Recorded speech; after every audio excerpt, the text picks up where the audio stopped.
Buenos días. En el tema de hoy vamos a ver el tema 7 de la asignatura, que trata sobre los materiales poliméricos, centrándonos en sus propiedades, la relación entre sus propiedades con su estructura y sus aplicaciones. Entonces, la estructura que va a tener el tema es la siguiente. Veremos una breve introducción refiriéndonos a las propiedades generales de este tipo de materiales, algunos ejemplos y su clasificación según su origen.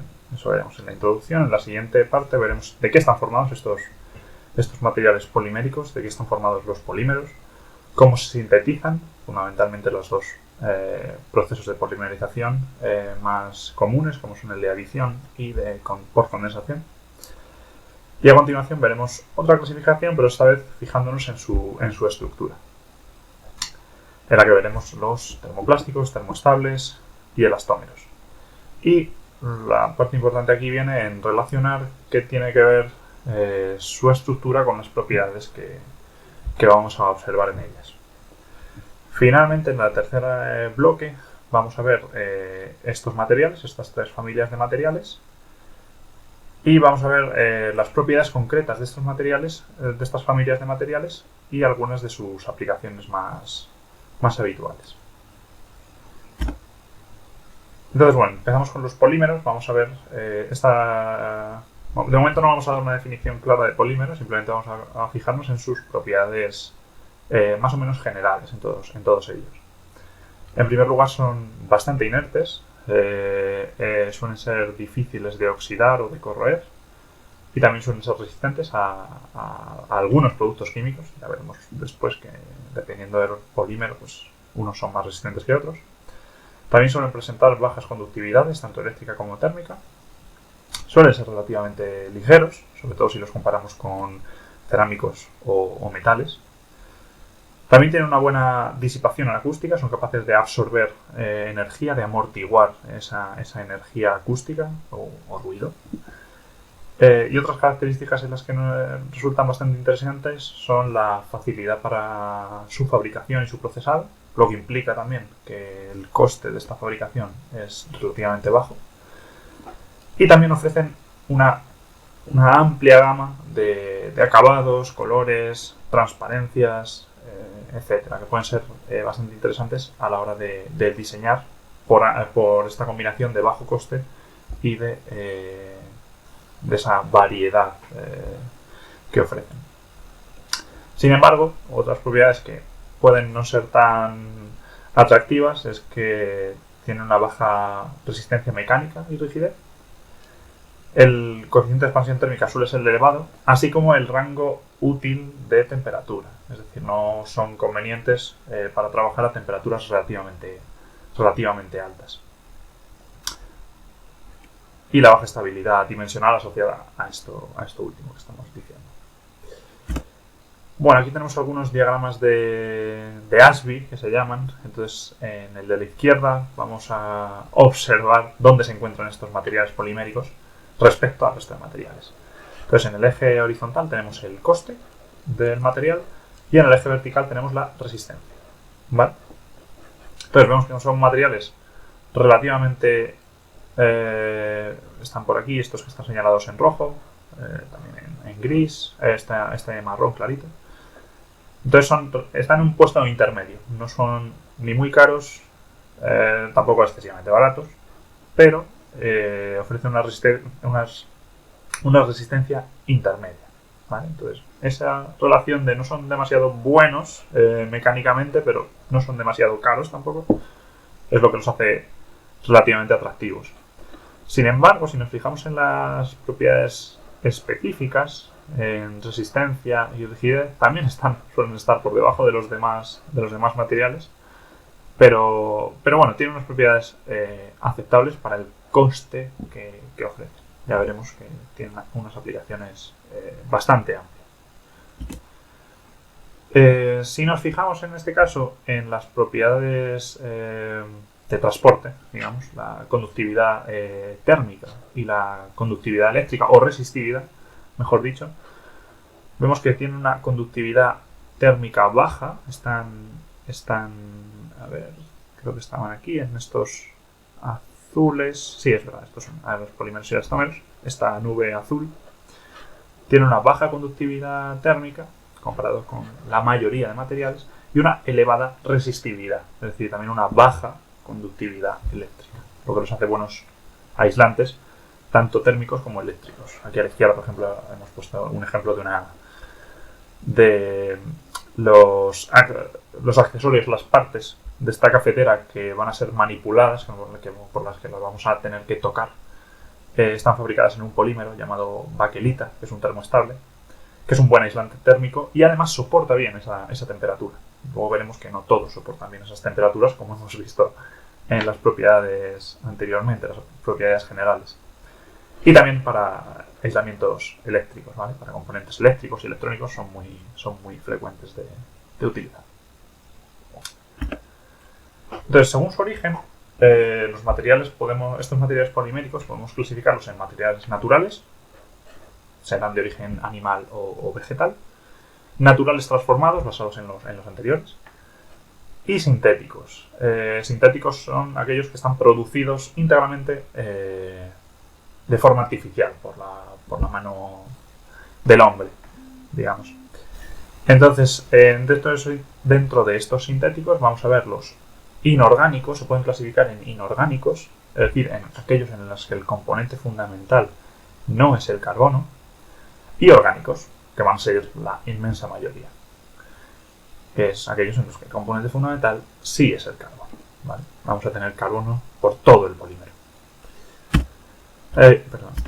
Algunos ejemplos de estos materiales, por ejemplo, los materiales naturales, tenemos el caucho natural, que es de origen vegetal, la celulosa, también de origen vegetal, por ejemplo, de desechos vegetales se puede obtener celulosa.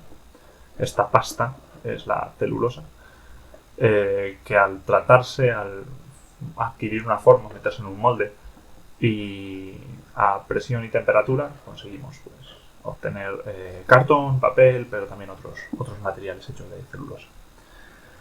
La lana de origen animal, por supuesto, para tejido, fundamentalmente. La seda, también para tejido, de origen animal también. Y el algodón de origen vegetal, ¿vale? Estas tres de aquí abajo son fundamentalmente para la fabricación de tejidos. Los naturales transformados proceden de algunos de estos naturales que hemos visto, polímeros naturales que hemos visto justo antes. Por ejemplo, la galatita es un polímero que se obtiene a partir de la caseína que se encuentra en los lácteos. Y el celofán, por ejemplo, que se obtiene de la celulosa, a pesar de que vemos que tiene una transparencia y que puede tener unos colores gracias a unos aditivos que se le pueden añadir, pero procede de la celulosa originalmente. Entonces son naturales transformados. Y por último, los sintéticos, empezando por los orgánicos, quizá el más popular que todos podemos conocer es la silicona, que como su propio nombre indica está basada en el silicio en lugar en el carbón. Y los orgánicos, que van a ser el 99-98% de los polímeros que vamos a ver a lo largo de la presentación y de los que podemos ver a nuestro alrededor. Entonces tenemos, por ejemplo, la baquelita, que tiene la suerte de ser el primer polímero sintético producido en la historia por el químico belga que se apellidaba Bakel, creo recordar, de ahí su nombre. El teflón es otro de los polímeros orgánicos también más famosos, quizá. Teflón es su nombre comercial y también se descubrió por casualidad, también muy utilizado en aplicaciones por sus propiedades, por sus magníficas propiedades antiadherentes. El polietileno podemos verlo de baja densidad a la izquierda, por ejemplo, para este plástico para protecciones, embalajes y tal, este plástico de bolitas de aire. O a la derecha el de alta densidad, que es muy rígido y se utiliza en tubos, canalizaciones, etc.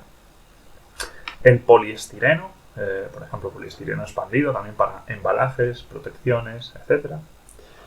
El polipropileno, el poliéster, también en forma de tejido o en forma de resina, se puede ver también. Y otro, por ejemplo, que tenemos por aquí es la poliamida. Una de las poliamidas más conocidas es el nylon. ¿Vale?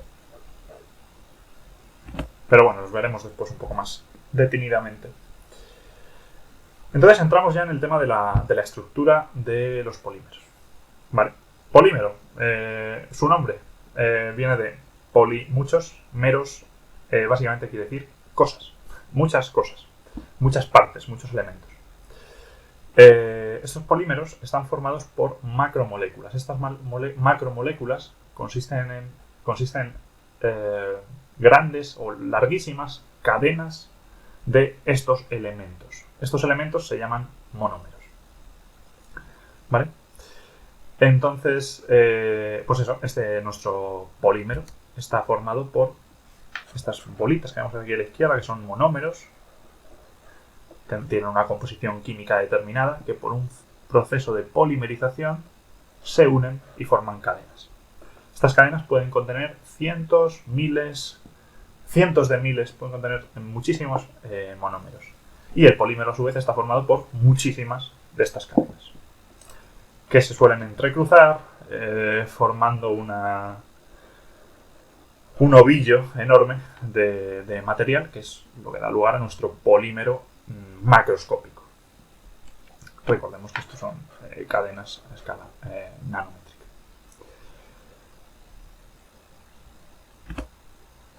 Entonces, el elemento fundamental, como hemos comentado antes, en estos polímeros o en estos monómeros es el carbono, pero también, evidentemente, pues contienen otros elementos, quizá más típico del hidrógeno, pero también podemos tener oxígeno, nitrógeno, azufre, flúor, cloro, etcétera, etcétera.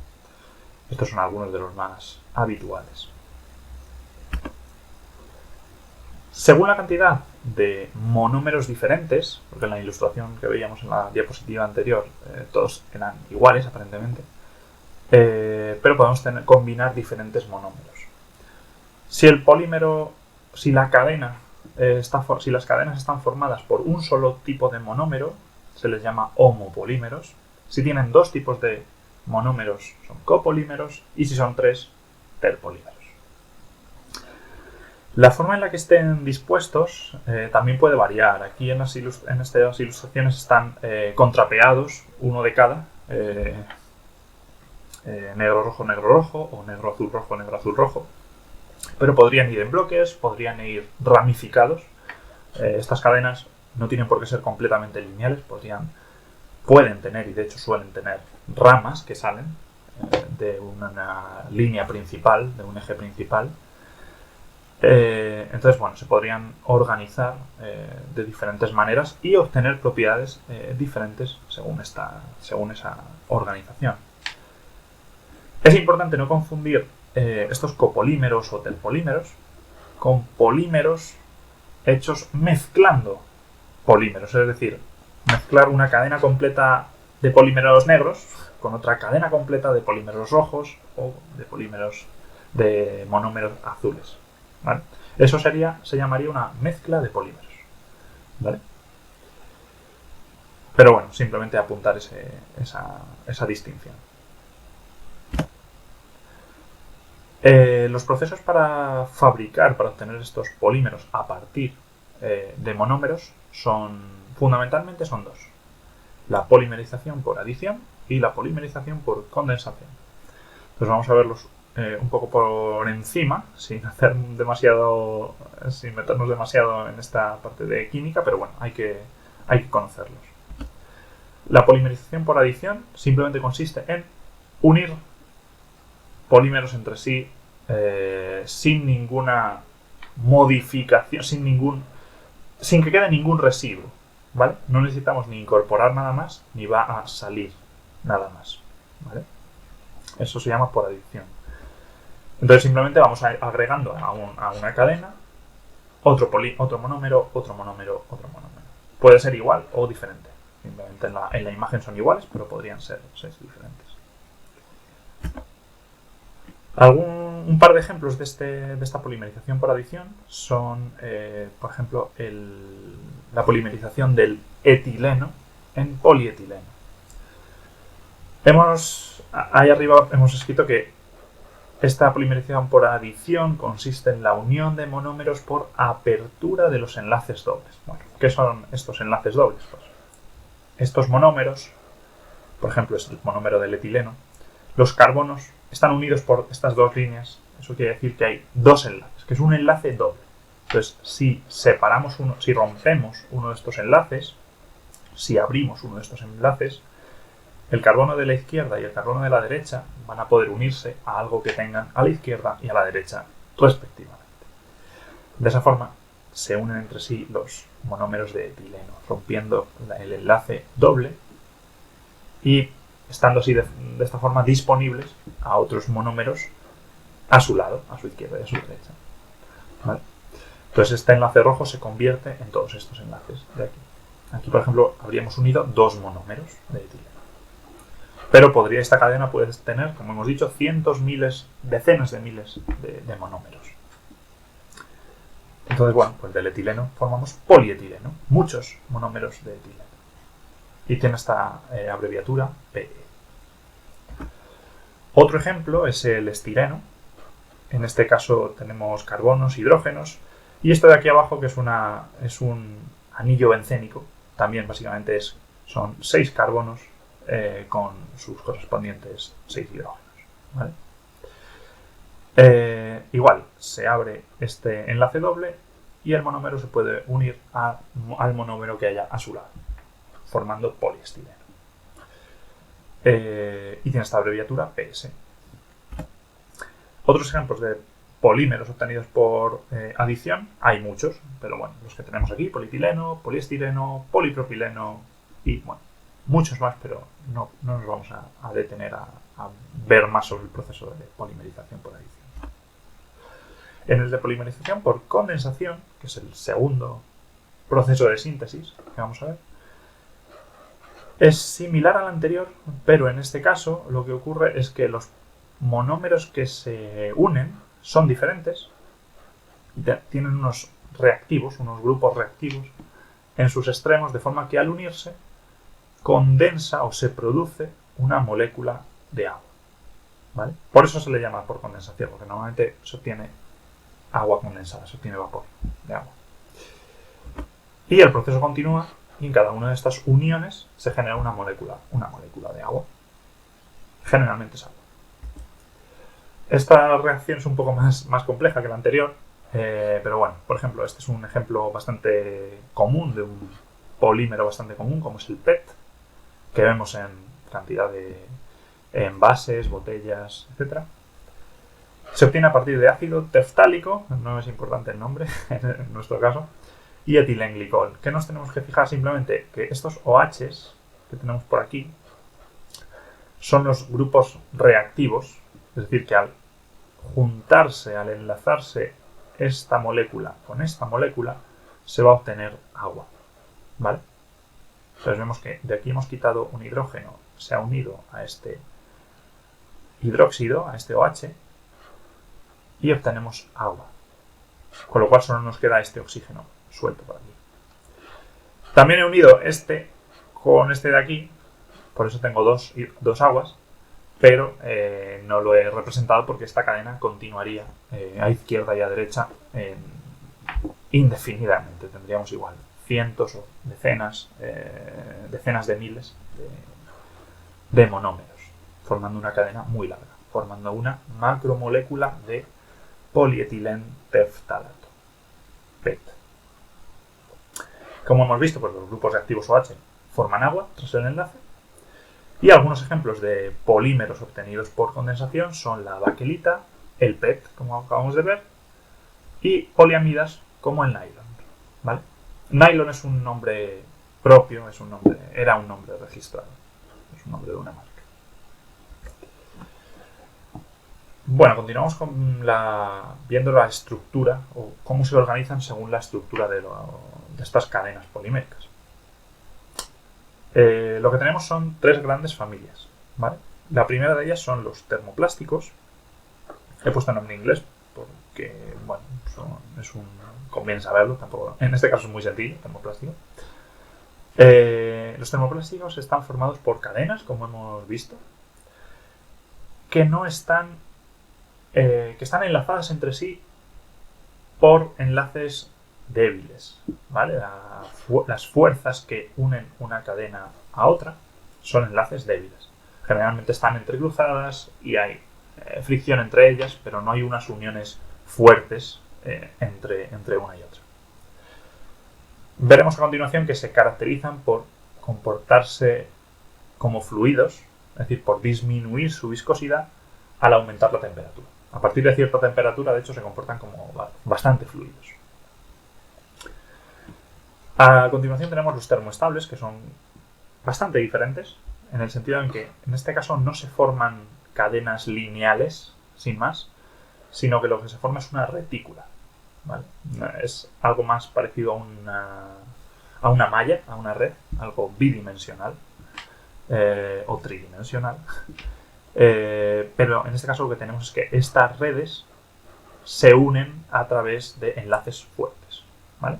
Imaginemos eso, que es una malla, es una especie de red de pescar que están atadas entre sí cada uno de los hilos de esa red. Estos, pues como podemos esperar, esas uniones fuertes, esos enlaces fuertes, hacen que se comporten de una forma más rígida, normalmente tienen rigideces superiores, y en este caso no podemos hablar de una temperatura de transición vítrea o de fusión, sino que tiene una temperatura de degradación a partir de la cual, o por encima de la cual, son destruidos. Se degradan y son destruidos. Quedan incinerados. Y por último tenemos los elastómeros, que se encuentran un poco entre ambos. En este caso tenemos uniones, se trata de cadenas, fundamentalmente cadenas lineales, pero en ciertos puntos aparecen enlaces fuertes. Estos elastómeros se caracterizan por tener una muy baja rigidez y por poder soportar grandes deformaciones elásticas, ¿vale? Grandes deformaciones que se pueden recuperar.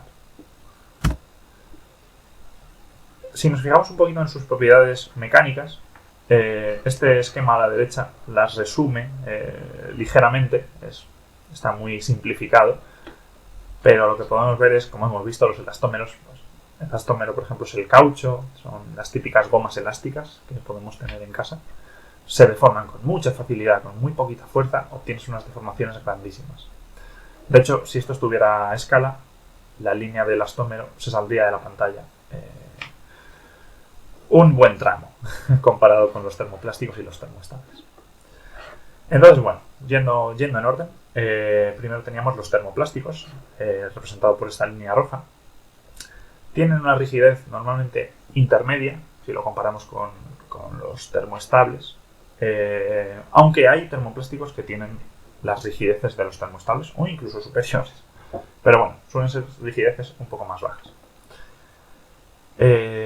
Interesante es que pueden soportar una gran deformación plástica, es decir, pueden ser deformados de forma permanente, de forma irreversible, antes de romper. Es decir, son muy dúctiles. En cambio, los termoestables suelen ser ligeramente o algo más rígidos. Sin embargo, son muy frágiles. No soportan deformaciones.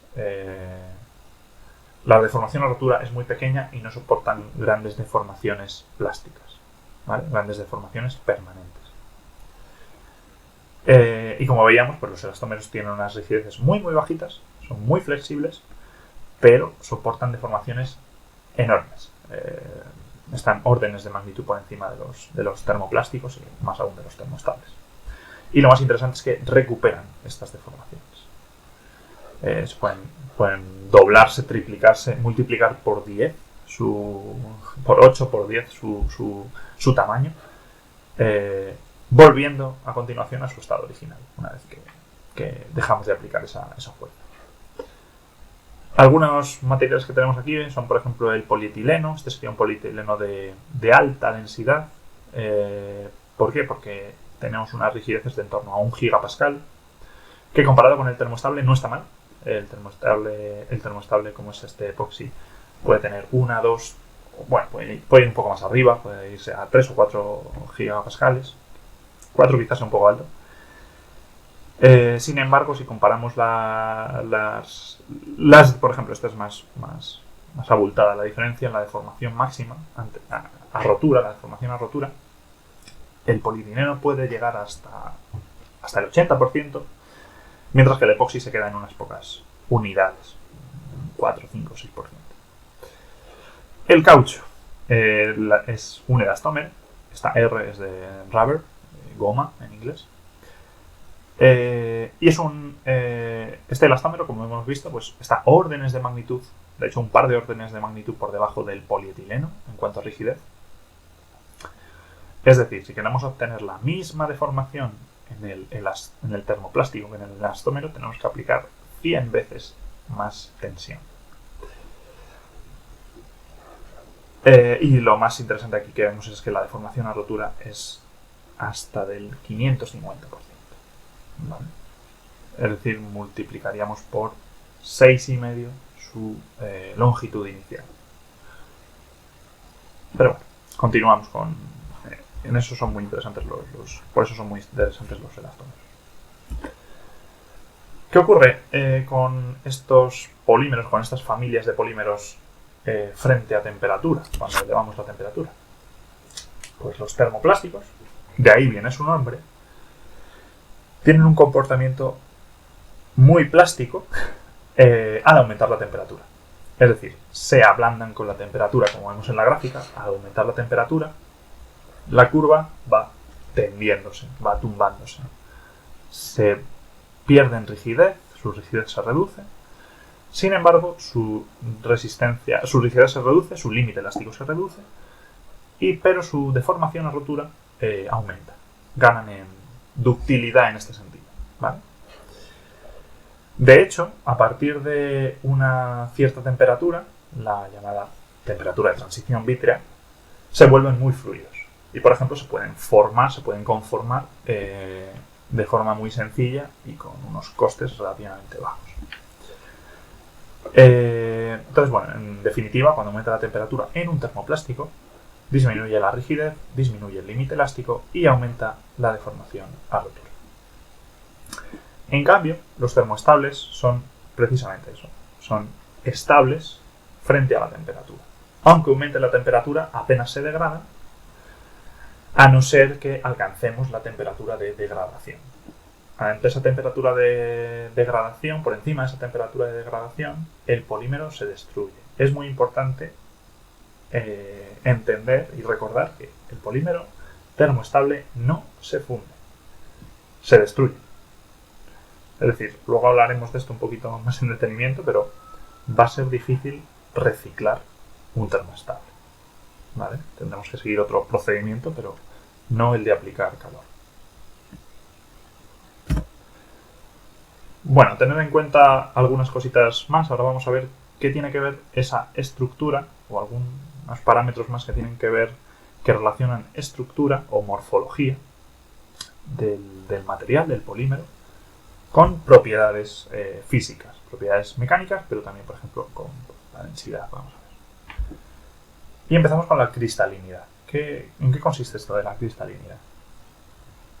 La cristalinidad indica o mide el grado de ordenación de las cadenas dentro del polímero. Es decir, lo bien colocadas, lo bien apiladas que están estas cadenas. Cuanto más apiladas estén estas cadenas, mayor cristalinidad tenemos. Por ejemplo, aquí vemos estas lamelas, se llaman estructuras lamelares, cuando están apiladas unas encima de otras, como si tuviéramos una pila de libros, una pila de hojas. Estos son una pila de cadenas. Entonces decimos que este polímero de la izquierda tiene una estructura con una gran cristalinidad. Se puede medir la cristalinidad, podemos decir, no sé, 40%, 60% de cristalinidad. Y a la derecha tenemos un polímero que no presenta ninguna cristalinidad. Se denomina estructura amorfa, ¿vale? No tiene una forma definida.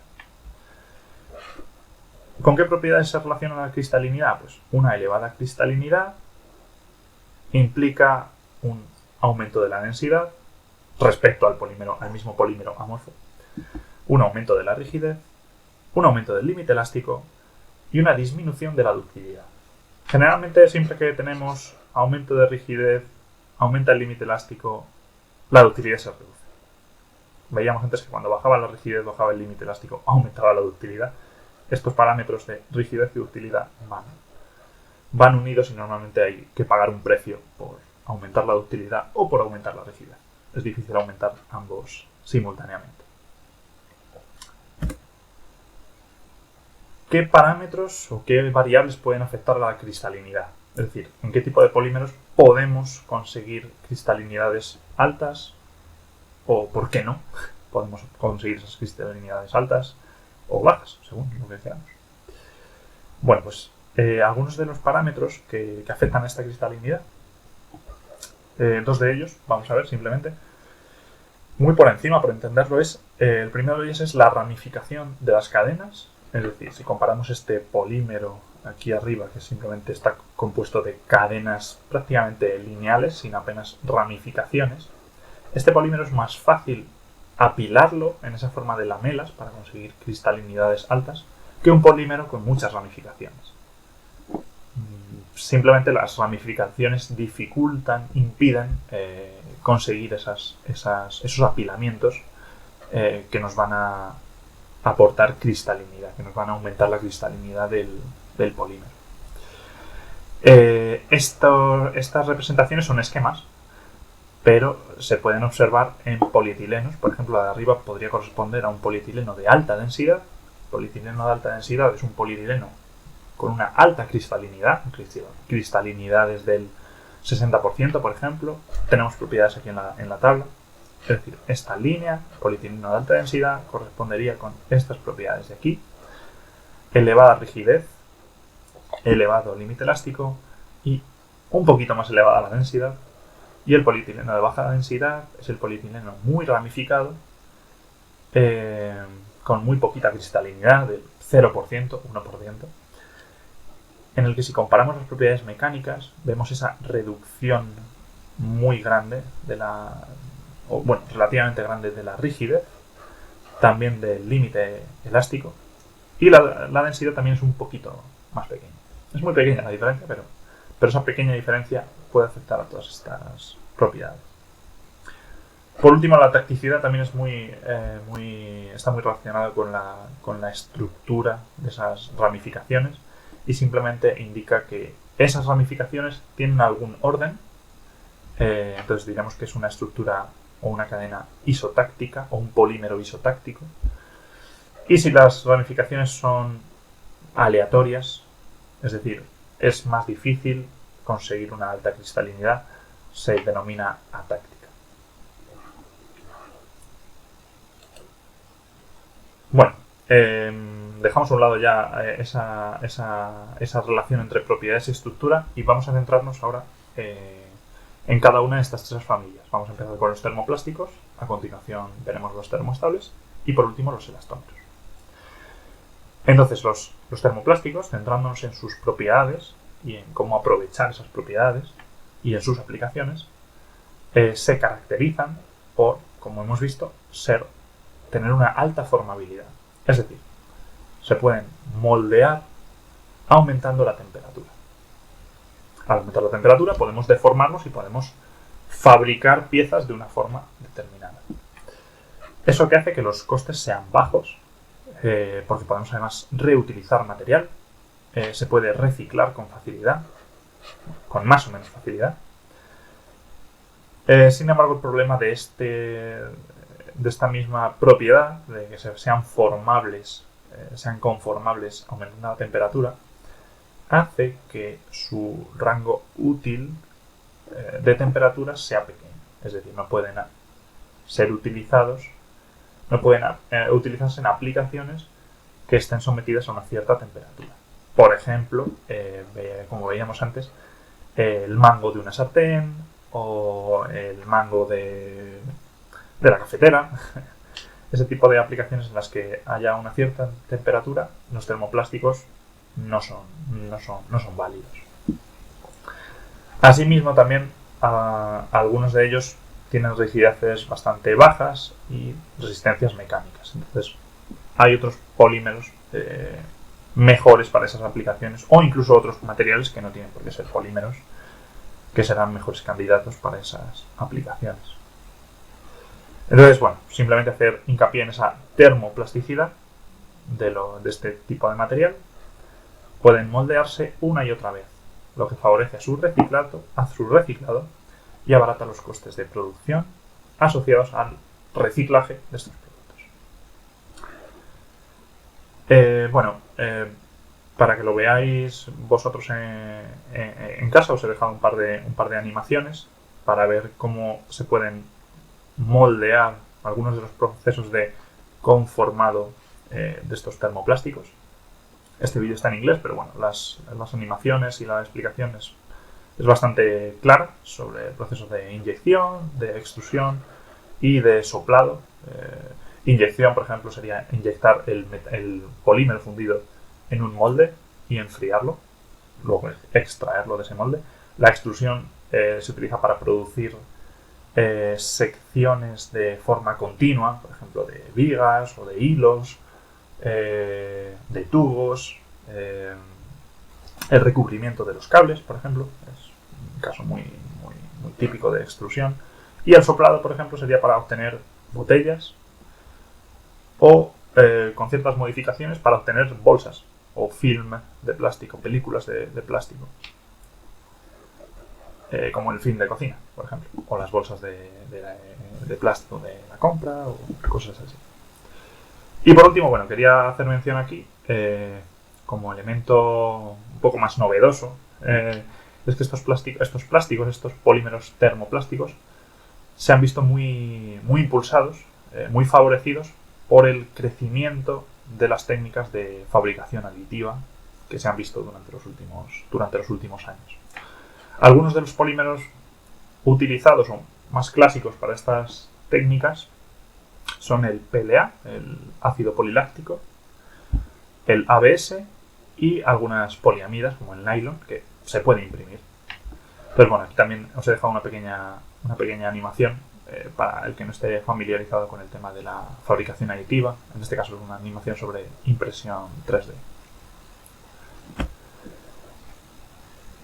¿Dónde podemos encontrar estos termoplásticos? Pues vamos a distinguir dos grandes grupos.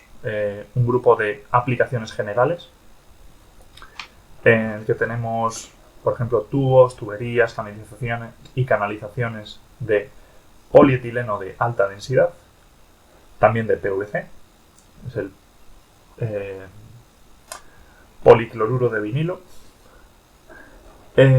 también en bolsas, films de plástico, revestimientos en polietileno, pero en este caso de baja densidad. Este es polietileno de alta densidad, como vimos antes, rígido, polietileno de baja densidad, mucho más flexible, pero también más ligero.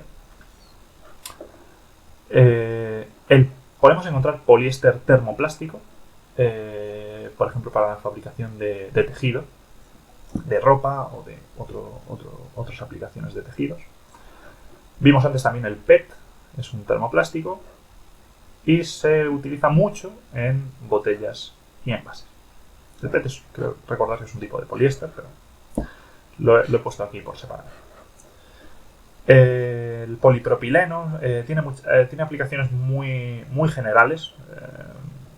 Una de ellas, por ejemplo, que he encontrado así interesante es la de las maletas. Creo recordar que era polipropileno autorreforzado. Quiere decir que en realidad es un composite, pero se utiliza también en aplicaciones porque tiene una buena capacidad para resistir a impacto, tiene una rigidez relativa. Entonces, bueno, es interesante. El poliestireno. Estoy utilizando aquí las siglas. Al final de la presentación tendréis una relación entre siglas y su significado, a qué polímero corresponden. El poliestireno, estábamos viendo que lo vemos continuamente en embalajes, en protecciones, se utiliza también en algunos aislamientos eléctricos.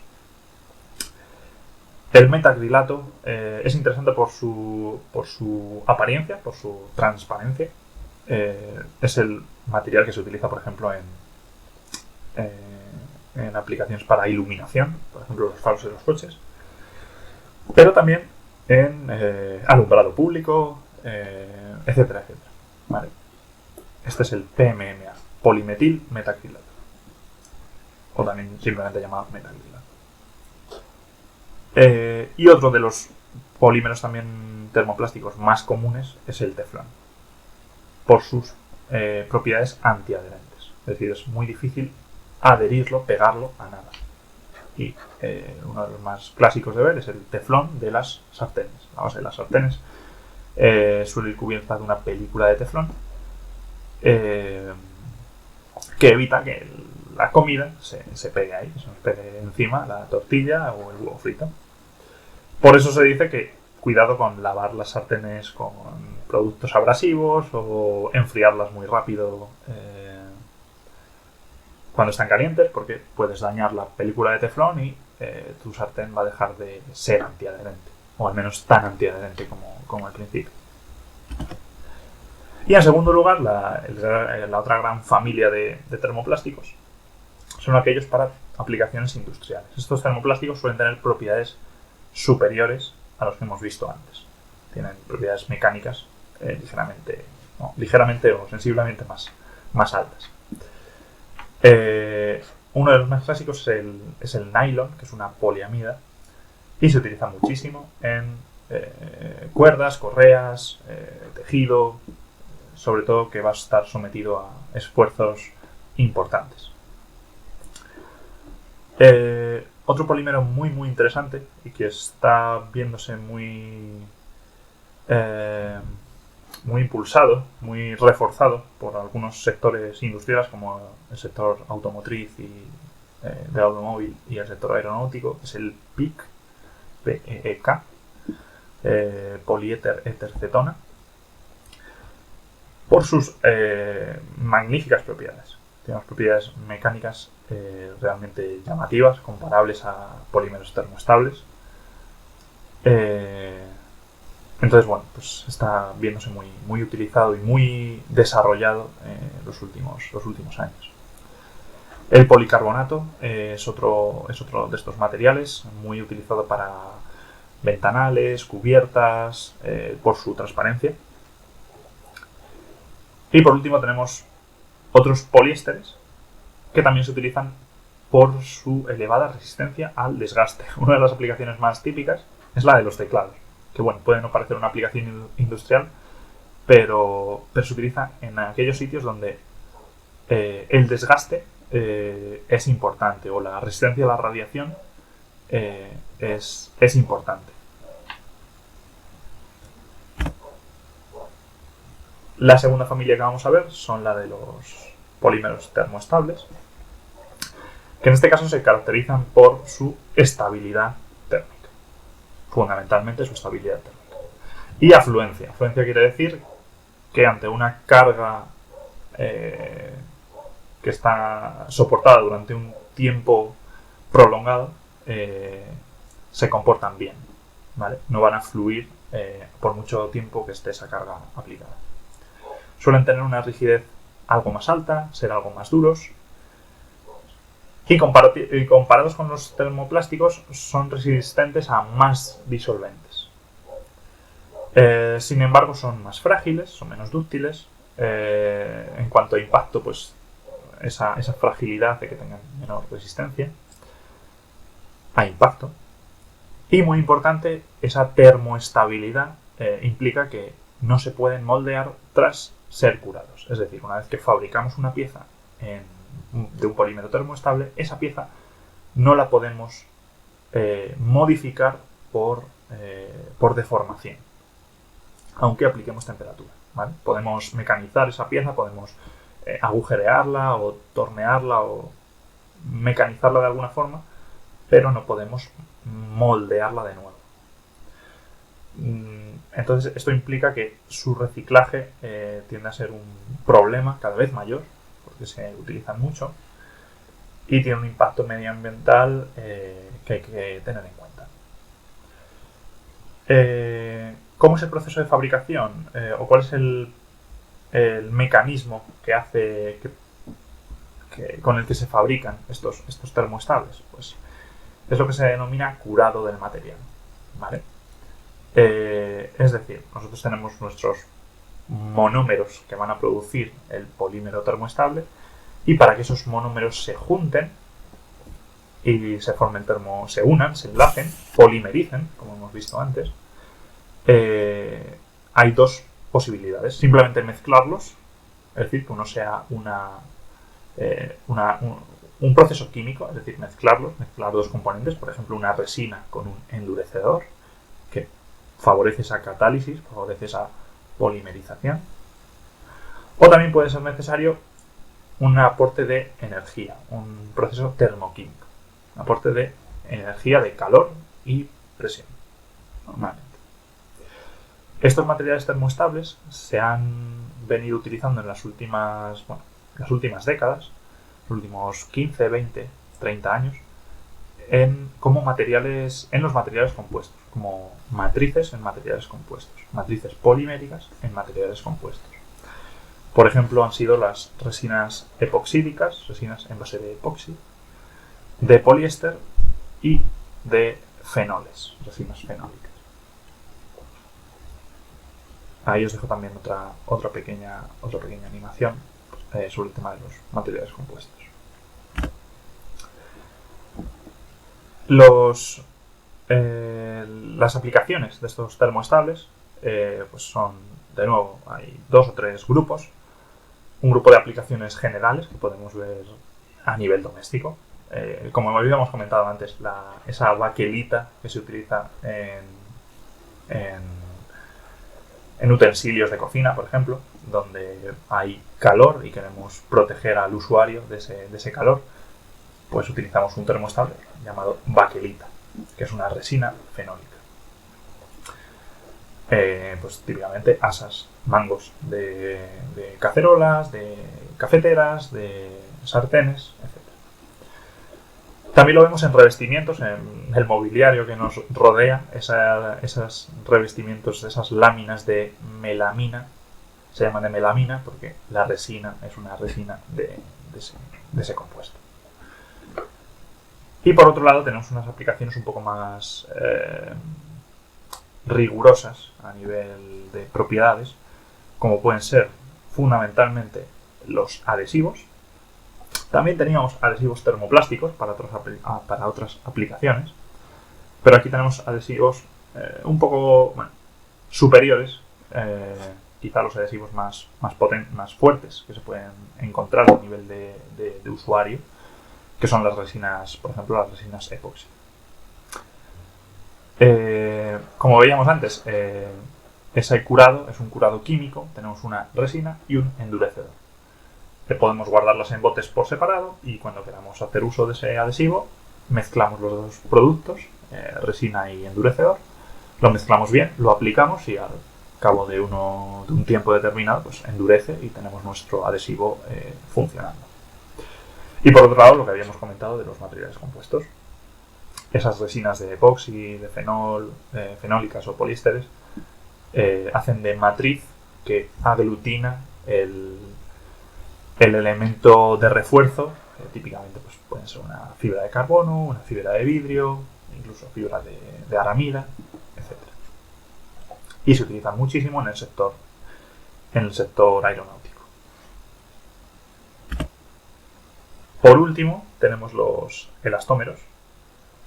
Estos, pues como hemos visto, se caracterizan, viendo la ilustración de la derecha, un elastómero pensado en una goma elástica, tiene una elevada flexibilidad, es decir, son muy poco rígidos. Su rigidez es muy baja. Su rigidez, como vimos antes en una tabla, está órdenes de magnitud por debajo de los termoplásticos y de los termoestables. Son capaces de soportar grandísimas deformaciones elásticas, eso es muy importante. Y además, pues presentan una elevada ductilidad por esa combinación, una elevada flexibilidad y además unas grandísimas deformaciones elásticas. Pueden deformarse. pero importante recordar que esta deformación es elástica, ¿vale? Sin embargo, no se pueden reciclar como los termoplásticos. No podemos fundirlos y fabricar a partir de ese polímero fundido otros productos. Bueno, eso es muy importante. Tiene unas propiedades, como vemos, únicas y muy particulares que los hacen ideales para algunas aplicaciones. Sin embargo, antes quería mencionar que los elastómeros, el primer elastómero desarrollado, se encontró por casualidad. Lo descubrió Charles Goodyear hace ya pues, unos 160 años en Estados Unidos, y fue por casualidad. Simplemente se le cayó una cantidad de carbón con algo de azufre en una superficie que tenía caliente o en un horno o algo así, y al recuperar ese caucho, no era carbón, era caucho y azufre se le cayó, y al recuperarlo pues vio que el caucho se había vuelto muchísimo más elástico que antes. Es decir, soportaba grandes deformaciones comparado con el caucho original. Había descubierto el proceso de vulcanización que le confiere esa elasticidad. Aplicaciones típicas de los elastómeros, pues fundamentalmente 3. Luego se pueden ramificar y se pueden ver en detalle cada una de ellas, pero la más importante y la más importante a nivel mundial es la del uso en neumáticos. El caucho de los neumáticos es un caucho sintético, está basado en caucho, pero está modificado y se denomina, como está escrito en la transparencia, polibutadieno. ¿Vale? Es un caucho sintético. El caucho natural se sigue utilizando y se utiliza en aislamientos y tiene muy buenas propiedades disipativas. Eso quiere decir que es capaz de disipar energía, de amortiguar ondas acústicas, por ejemplo ruido, para eso, por ejemplo, para aislar o para apoyos de maquinaria, ese tipo de aplicaciones. Y por último, el sellado y las juntas, que también tiene que ver con este tema de aislamiento y amortiguación, que bueno, pues, se utilizan en casi cualquier campo ingenieril, desde la ingeniería civil, como pueden ser juntas de expansión en un puente o en una construcción grande de hormigón, hasta sellos a nivel en aspectos mecánicos. Por ejemplo, la junta de la culata, la famosa junta de la culata, está hecha de polímero, dependiendo de la aplicación, pero se ven en máquinas, hay juntas por todas partes. Por último, bueno, esto lo he añadido aquí un poco de propina, pero cabe acordarse, cabe destacar que todos estos polímeros, estos monómeros que veíamos al principio, que polimerizan y forman cadenas y de ahí obtienes el polímero, se suelen mezclar, se les suele añadir aditivos. Aditivos para, desde colorearlos hasta favorecer ese proceso de catálisis, controlar, por ejemplo, como veíamos antes, las ramificaciones, cómo se forman esas ramificaciones, cómo podemos conseguir polietileno de baja densidad y no de alta densidad, o al contrario, mejorar las conductividades eléctricas, mejorar propiedades mecánicas o térmicas añadiéndole cargas, incluso formar espumas. Hemos hablado aquí de las espumas. Una espuma que es simplemente pues, una espuma de polímero, es un polímero al que se le añade un espumante o un gasificante, y ese polímero se forman burbujas de aire muy grandes, muy grandes o muy pequeñas, pero se forman muchas burbujas dentro del polímero, lo que hace que ese polímero tenga ese aspecto de esponja, de espuma, que le da otras propiedades. Hace que sea muy muy ligero, también hace que sea muy muy flexible. A lo mejor, pues, dependiendo de las aplicaciones, nos puede interesar o no. Y bueno, y con eso hemos concluido. Aquí tenéis alguna lista de acrónimos y abreviaturas que hemos visto en la presentación. Y con eso concluye el tema.